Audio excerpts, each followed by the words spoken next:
Hey guys, what is up? Welcome back to my YouTube channel. If you're new here, my name is Natasha Isela, and I'm the founder of Confidently Healthy, where I hope to inspire you to live a confidently healthy life in the mind, body, and spirit, while teaching you how to create your own profitable and sustainable business. Welcome. We are at the end of a decade, guys. And I am ringing in this New Year's with the flu. Woo! So I don't even want to say it's a flu. I don't know what it is, symptoms of the flu-like, but I'm determined to enter this new year on a very positive, well-rested note.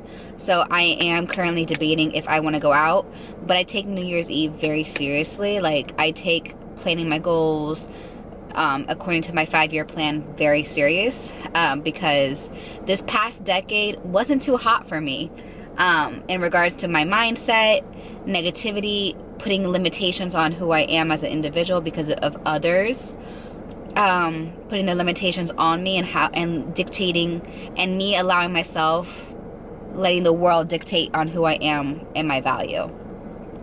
So, you know, it was hard to put the picture that I put up today on my Instagram. If you guys don't follow me on Instagram, I'll link it down below.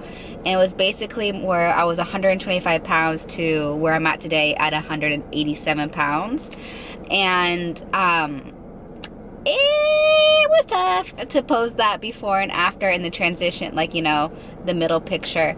And I didn't realize how much my weight fluctuated. That's why I wanted to do this whole documentation on my journey, on my fitness journey, because I noticed I did all the fad diets. Every fad diet that you can think about, I did it. I'm gonna zoom myself up. So now as I enter the new decade, I don't think it has hit me yet, but as I enter the new decade, I want to create this life that I have in my life, and I choose it right now, to live it right now. And I believe it doesn't have to take forever in order to receive it, into creating something profitable, sustainable. So I gave up dairy, and I've noticed I don't miss it at all. Gluten, I love rice. I just had Jamaican food on Monday, so what's up, Jamaica? I had the jerk chicken and the oxtail, like 2 separate days. I was loving I love Jamaican food. And fun fact, I actually studied at the University of West Indies in Mona in Kingston. So Jamaica has a good place in my heart. So,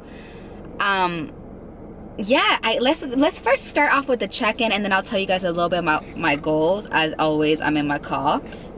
So I am proud to say, after 3.5 weeks, I would say 2 to 3 weeks of my last video of that date, I am now 187 pounds and 42.2% with a BM fat. So my start weight was 197 pounds, right?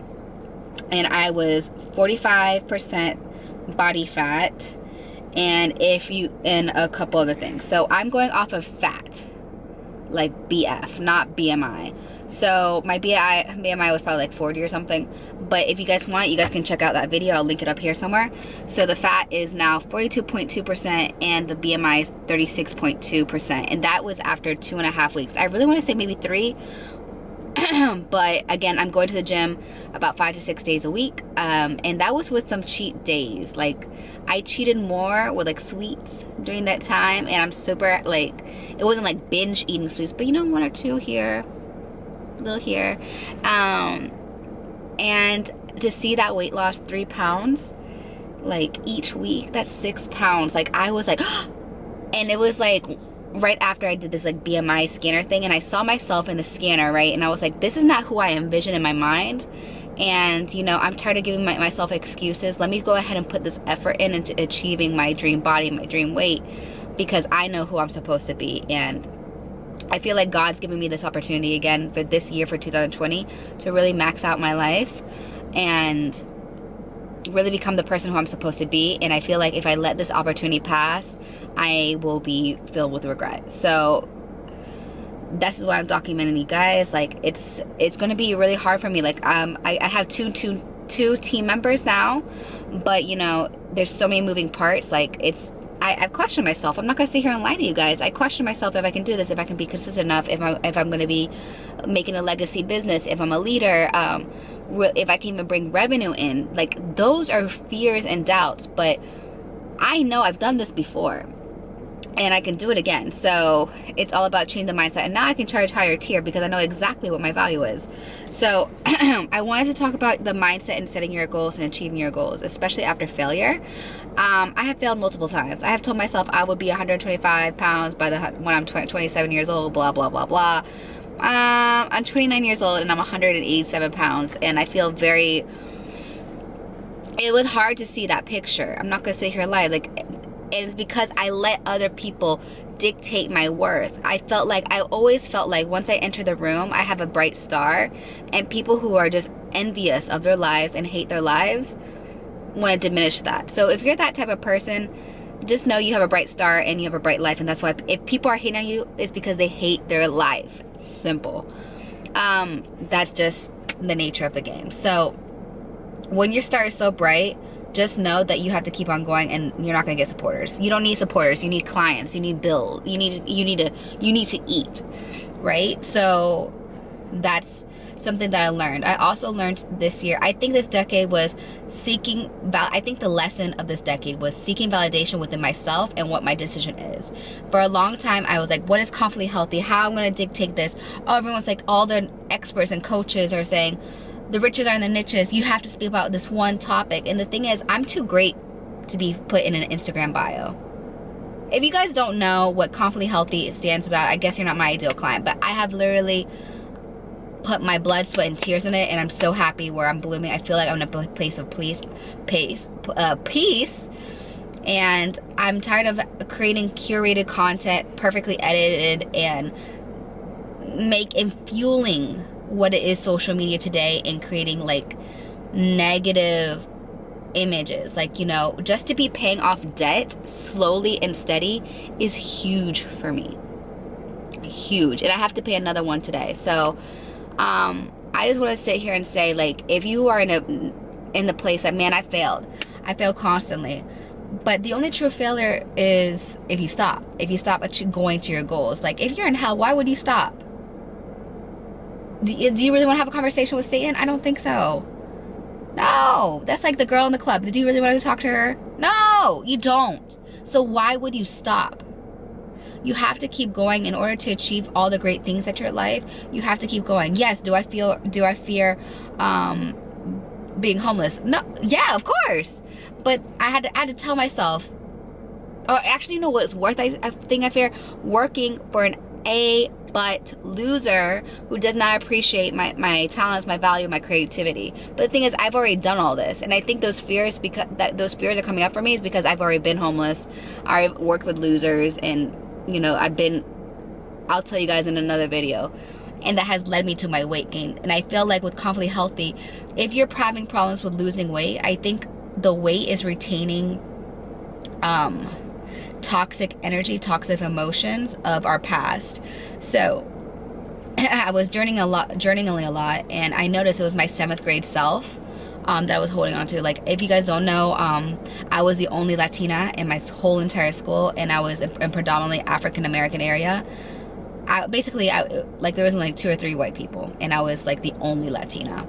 And this is nothing against like my Afro-American women, individuals, but I was severely bullied by African-American people. And it's just so funny now that the people who I feel more comfortable are people of color.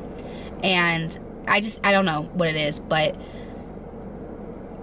I was really bullied in that area, and I didn't know where I would belong. If you put me in a group of white people, if you put me in a group of black people, or a group of Hispanics, I've always felt like I didn't belong. But luckily now I can go to anybody and I can automatically fit in, because our family, like, I grew up with such a multi-diverse childhood, but I didn't see it always this way. And because I was always seeking that validation, my validation was towards my body, because I've always had this womanly shape, right? And all that toxic held onto my body, and I let that affect me. I let that stop me from becoming a cheerleader, from going into volleyball, from acting to singing. And it was predominantly connected to my 7th grade self, when I was trying to be a singer and everyone bullied me. And you guys know, people of culture bully. I don't know what it is, but it hurts. And it was painful. So ever since that 7th grade experience, I've stopped myself from being the true creative that I was supposed to be in this life. So that's why I'm just taking baby steps and being creative, like, again, because it's scary putting yourself out there on the internet, telling you all my whole story. Am I afraid that this might come across a little racist? Of course. But I feel like I have to own up to my own truth. And as a woman of color, a woman of culture, really saying, I don't know where I blended. And because I didn't know where I blend in, I put my emotions out on food and I ate it because I didn't know how to validate my own self. I didn't have that wonderful home environment, like that picture Anglo-Saxon version that we were taught when we were younger. Luckily, media is waking up, but I felt like a lot of my 7th grade self was bringing me on in this decade, and I'm really excited to say, oh cool, I see it's like a beautiful bird flying, but to say that, you know, this decade is going to be completely different. In order to change life, you have to be led by the future you. So what is my future you? My goals are so lofty. Like, for example, I will tell you one goal of mine. My goal is to have a $1.3 million business in the end of 2020 and to make $100,000 in 6 months. I calculated the projections, and it's not like everything is possible, but just even have that goal scares me because I have failed so much in my life. But it's such an indicator of where I'm thinking and how my mindset is. And a lot of you guys do not set these goals because you have failed, because you are looking in the past. But you know what? I'd rather have this goal set in stone that can put me and say, hey, this is possible for me, because I literally broke it down into steps on what I need to do. So if it's a goal with your weight loss, finances, I really believe that these are tied. So if you are having troubles making more money, you have to think about your vessel. I would never think in my life that I could lose 3 pounds in a week. Never. Not even 6 pounds alone in 2 weeks. So apparently there's a manifestation that says, that I kind of came up with. He goes, I know it's Bob Proctor. Bob Proctor taught me this. He says, I am calm, confident. I'm calm and confident, and I move towards my goal with acceleration. I think it's something like that. I'll leave it down below if I come up. But things start accelerating things when you finally decide and take an action towards your life. I don't have all the perfect things together. I still have courses that I need to finish, like for my YouTube channel and everything. But the fact is that you at least put yourself out there. You can get better with time. Like, time is going to pass no matter what. But do your vision boards. Identify where you want to be in 5 years. I was on a coaching call. She was like, I want to make $500K in 5 years. That's absolutely doable, but you're not going to get that done in services, a service-based business. I'm sorry. And plus, no one wants to be a $500K service provider. That sucks. You don't have any time. I know I'm just like giving you a lot, but I just know that I'm super excited that I lost these 6 pounds, and I set a $1.3 million business plan for 2020. And I want to document my journey because it's super important to teach financial literacy for people of color, people of culture, nutrition, health, mental, body, mind, body, and spirit. That's why I created Confidently Healthy, because I feel like, you know, we're not taught this in society. Our cultures don't have that. And I just hope that as I continue this new year, continue vlogging that and giving you informational content, that you just support me and everything. Like, support the channel, spread the love, because I feel like no one's talking about this, and it's so important. Like, it's okay to go reach out and ask for help. It doesn't matter how many times you have failed. You had progress over perfection.